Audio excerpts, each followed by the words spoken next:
Howdy, lieutenants and economists. The most volatile, evil, disgusting things on the planet, humans. If you have a video request, you can always go to assholeconsulting.com. Yeah, I am gonna charge you, kids. And that is the importance of not fucking up. You are such an asshole!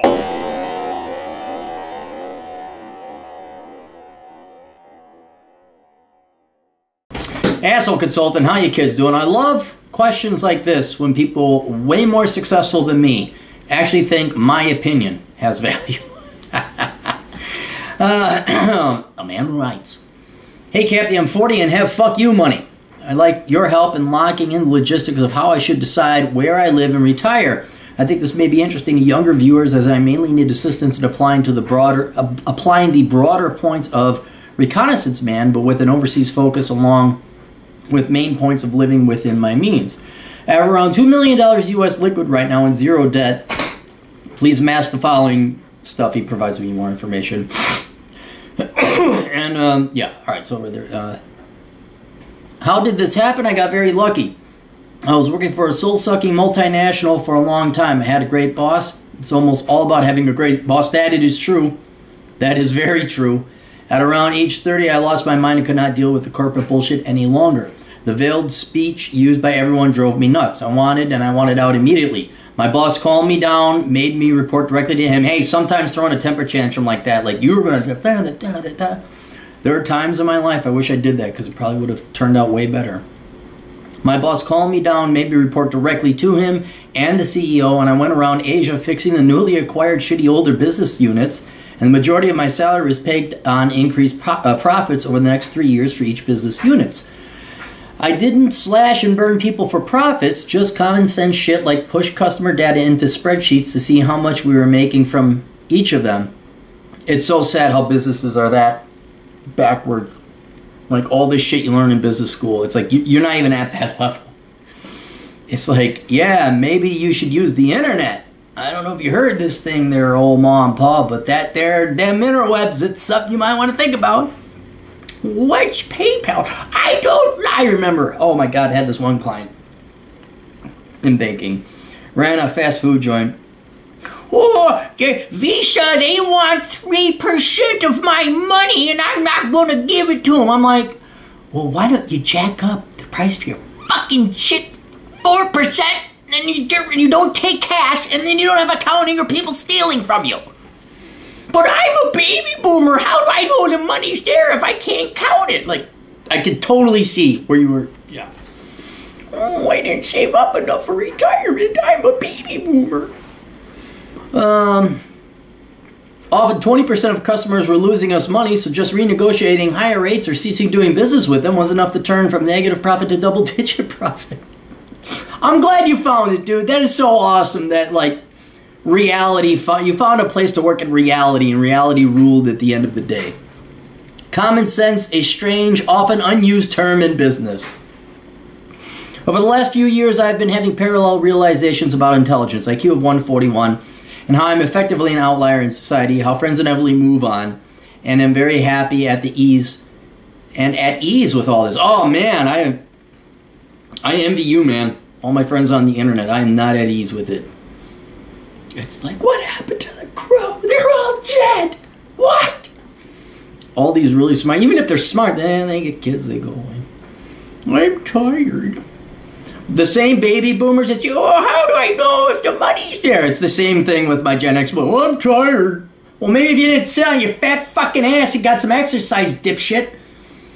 Can't all be like you, Clary. Yeah, but we could all be like you, stuffing our face with Twinkies and ho-hos. Sorry, not thinking of anybody in particular. My hobbies are now cryptography, lockpicking, blockchains, and gaming. Ignore anyone that tells you that games is a waste of time. The majority of things in life are a waste of time, but the ROI in a $50 game is huge. Dude, I just bought the Borderlands series, all 3 of them, for $15 on the Xbox 360 system. Got at least 50 hours playtime into those things. It's great. Makes me happy, and I see it as actually someone the ability of playing a sport indefinitely. I see it as actually someone. Okay, you spelled that wrong. Sport is fantastic to play, but the only other time I ever enjoyed watching sport was sports that I've actually played for quite a while. Watching the sports ball and setting a barometer of happiness on whether a team wins the final or not is bewildering. It's statistics, people. If there are 20 teams and you watch that as a port for 20 years, your team may win once or twice or never. That's it. Don't hurt the normies' feelings. They have nothing to live for but the blue and yellow team. What are they going to do without that big group of guys throwing the ball to the other big group of guys? I'm 99% sure I'll choose a cheap Southeast Asian city. I've lived in Hong Kong, Shanghai, and Singapore, but won't be choosing these cities as the housing prices alone can eat through the money instantly. Plus, my plan is to do ad hoc short-term consultancy with jobs that sound interesting. My thoughts are Thailand, Malaysia, or Vietnam. You may also might want to look into Cambodia, but I'll hook you up with another guy, website you can visit and kind of evaluate that. Maybe ask back anything I haven't highlighted as an important consideration, and then let me know what you'd like. I don't mind a video response as long as I'd like to use this as a motivator to your younger subscribers. I still haven't gotten everything figured out, and will still happily say I don't know. All right, I said, well, okay, you've done a lot more traveling than me. All I could do is give you methodologies and, you know, a logical instruction manual how to kind of filter out which countries you want to go to. And I said, is that fine? She says, thank you for such a fast response. I'm fast. I understand, and I'm happy with what you mentioned. Thank you for highlighting what you may not be able to focus on. No need for specific advice about individual countries. I just want to apply your overall thoughts as I've seen your videos for a few years, and I know that this would be $80 well spent. Video reply would be nice, mainly so the younger guys can watch it. Look how nice this guy is. Throwing extra money for you guys to watch. Please don't stretch out to exact blah, blah, blah. Okay. Let me go to my notes here. All right, so I sat down and I thought it out logically and came up with a methodology. And you know, this isn't hard, fast, in stone, but this is roughly in order how I would go about evaluating countries to live in. The first thing is you would like to do as much research as you possibly can at home. This is the boring part. This could take a month of serious study, 2 to 3 hours a night. But taking a month of part-time work to make sure you don't waste 6 months, traveling expenses, lodging, and wasting your time in a country you don't want to go is well worth it. So this is the boring part. This is the studying engineering before you actually go and do and get compensated for engineering. So the first thing you're going to do is come up, look at the globe. I mean, you might as well get yourself a map of the globe that's all empty with, just black and white borders and white nothing. And then you start coloring in the ones that you have an interest in, just based on climate. Okay, just what kind of climate you'd like to live in. Okay, you could go all out. Then first thing that you're going to do is you're going to look at the Corruption Perceptions Index of the CPI, not Consumer Price Index, Corruption Perceptions Index, put out by Transparency International. Now this is debatable. Okay, a lot of these people are non-profit, touchy-feely, good liberal types, and they cannot wait to line up and suck Scandinavian socialist cock quickly enough. Why, Canada and Finland are just the happiest places to live. The fuck they are. They're cold. The sun is never there. There's snow. Forget it. I don't trust it implicitly. But you can knock out things like China, although you've lived there, Venezuela, North Korea. Maybe set like they got to be in the top half because, yeah, okay, there's corruption in Mexico, but there's some nice things about Mexico too. And you are familiar with traveling in relatively corrupt nations. Also keep in mind, this doesn't necessarily mean crime. You can look at crime rate too, but this means corruption in conducting business. So Asian countries are notorious for graft and corruption. So much so to the point that it's graft and bribery is tax deductible in some instances. But Russia's horrendously corrupt. China's horrendously corrupt. But I think you already know that. But I would then consult the list and say, okay, I'm not going to go to South Africa, for example. You would not want to go there. Not going to go to Venezuela. Not going to go to Nicaragua or something like that. The second thing I'd be looking for is sovereign stability. I would almost put a little bit more value on this than corruption, because corruption is always kind of there. It's just the corruptions index gives you a number. But I would be looking at places where there's a homogenous race or there's a homogenous culture. There's none of this fucking, you got privilege, you got a penis, I have a job. Like this shit going on in the Western world where people are all navel gazing at themselves. I got that and you don't have it. Fuck you, pig. You know, that shit will not stand. I would look at traditionally Asian cultures. They're more traditional unto themselves, but they've, you know, China's been around for what, 4,000 years? Japan's been around for about the same. The Philippines, okay, they've had multiple owners over the past 150 years, but they are the Philippines, a separate nation. Thailand, I like your idea of Southeast Asia in general. I would avoid long-term Australia. Even Indonesia or Malaysia. Okay, yeah, they're Muslim. Well, they're pretty consistently Muslim, aren't they? They have some pretty clear rules, and if you don't violate those rules, I think they'll kind of keep to themselves.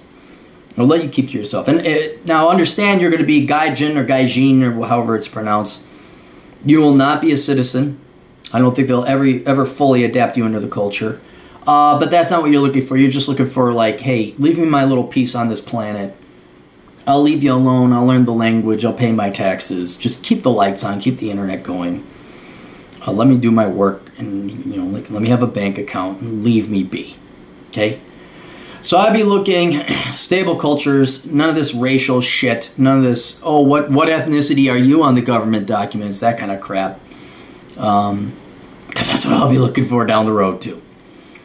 Then I would look at property ownership laws. Some countries it's allowed, some it isn't. Some they hybrid it, as you're familiar. I think in Hong Kong, it's you can get a 99-year lease. Thailand, you're not allowed to own property unless you know somebody or are married to someone. Which is fine, you can still find cheaper rent. But, you know, if you want to own property, that would be a major financial component that you'd want to look at. Otherwise, if you don't want to own property, I guess everything is open. And then once you kind of get those three things, a relatively uncorrupt country, a place that has stability, political and sovereign stability. And then if you want to own property, you can own property as a foreigner. The next thing I would look at when you whittle it down is the Economist Intelligence Unit, the EIU. You could go to your local, well, not your local library, you may have to go to your higher end library and get the Economist Intelligence Unit on each of those countries and read through it. You're going to want to know about their political stability, you're going to want to know about their economic stability, you're going to want to know everything. You're going to, this now I say, okay, I've whittled it down to 5 or 6. Now I really want to evaluate what's going on here. And you'll find that in the Economist Intelligence Unit, they do a very, well, okay, they did a really good job 20 years ago when I used them. Lord knows they've become the NPR. This, you see, their carbon footprint is just so... But the Economist Intelligence Unit, I hope, still focuses on economics and not carbon footprints. And then related to that, I would read up on the CIA's World Fact Book. Read through the whole damn thing on each country. All right? And what you're doing is sovereign risk analysis. But you want to find out, okay, is there any major flaws with this one? That, you know, everything else had deal breakers. Is there anything really bad going on with these countries that I won't see in the normal headlines? You know, something that's going to be picked out by the EIU or something like that. I'll say of that there. Then it should, that would whittle down your option list to now you can actually conduct reconnaissance and spend money on the 2, 3, maybe even 4 countries that you want to spend time on. This is going to take some time, man. It's going to take time. It took me easily a decade to go and explore the entire United States. Now, admittedly, it's a big country. But keep in mind, that was like, you can just go and tear up the place out here. There's no like, papers, please. Oh, you play from this country to that country. It's like, hey, I'm in South Dakota. Oh, I'm in North Dakota. That was exciting. But now you can start going around. The only thing that I would, 3 more things I would add when you get to this stage, when you finally settle on the countries that you want to go to. 1, in addition to your research on the EIU and the World Fact Book, go to Nomad Capitalists. It's an outfit put together by a guy called Andrew Henderson. He used to have a book on banking, the world's best banks, and it was great. I don't think he's got it no more, but you can search through his website and his podcast and everything about banking in different countries. All right, you're probably, there's banks no matter where you go, but you're going to want to find out where it's best to bank. Specifically in these countries, he probably has an article or some, he's been there, he's checked it out. You may also want to search just the countries under Nomad Capitalist. Search nomadcapitalist.com and the country you're interested in and read through all those articles. So that's one thing I would do afterwards. Second thing, now that you're at this stage, you want to have boots on the ground. Okay, this is where you actually do the reconnaissance. You're going to go out. You're familiar with this. You've lived in Shanghai. You've lived in Singapore. You've lived in Hong Kong. Do that, except the places that now seem interesting. Phuket, Bangkok, Kuala Lumpur, whatever. You know, and the smaller towns. You don't have to go to the major towns. Go to the smaller towns. And be prepared to spend years wandering the desert before you find that out. And then while you're doing that, also check in online with the expat communities in these different countries. See what they recommend. Visit these people in person, right? This is, I don't want you just to sit there, and you could certainly do all of this online except for the boots on the ground. But once you get past the EIU and the World Central Bank, or the, say, World Factbook, I think it's time to actually put feet on the ground and not just constantly go with the internet. But also visit, both online and in person, these expat communities and see what they recommend and what they say. Again, your goal is to save, in your case, maybe not so much money, but certainly your time. And then, this is like a 5-year project. 3, if you got a lot of hustle, man. 3, if you got nothing else going on, you can dedicate full-time work to this. But it's going to be, I know you're 40, but be expecting to be about 45 by the time you actually settle on this is the piece of property in this town, in this country, with that bank over there and this internet access. That's what I would do. So it's going to take some time. The largest expenditure of time is going to be exploring it on foot. You could probably bang out researching stuff online. If you really put your mind to it in 3 months, you could whittle it down to 4 countries. Even areas within that country, if you go and evaluate the expat communities online. But inevitably, the largest percent of your expenditure is going to be boots on the ground, exploring with your eyes, ears, and mind, and checking it all out and seeing if you actually like it. Because as always, I always give the example, everything can look great on paper, and then you go to Denver, Colorado, the place that is great on paper, and you find out that you are allergic to pot. And everyone smokes pot, and you are going to the hospital every week because just the slightest whiff of pot will make your throat swell up. So it's vital that you put boots on the ground and get there. And that's about it. That's all I recommend. So, I mean, the new things, Corruption Perception Index, the Economist Intelligence Unit, and the CIA World Factbook. Definitely read up on those. Check out Andrew Henderson's website. Property ownership laws, you can do that on the Google. And really look at sovereign stability. Really look at racial homogeneousness. The same groups of peeps. Read about the culture. Make sure it's the same culture. And you don't just have this, oh my God, our culture sucks. Let's welcome in everybody else and throws ours out the window. Oh, I'm guilty of everything. That shit's getting tiring. All right, that's it. Questions, answers, assholeconsulting.com. Check out all the links below. We'll see you guys later. Toodles.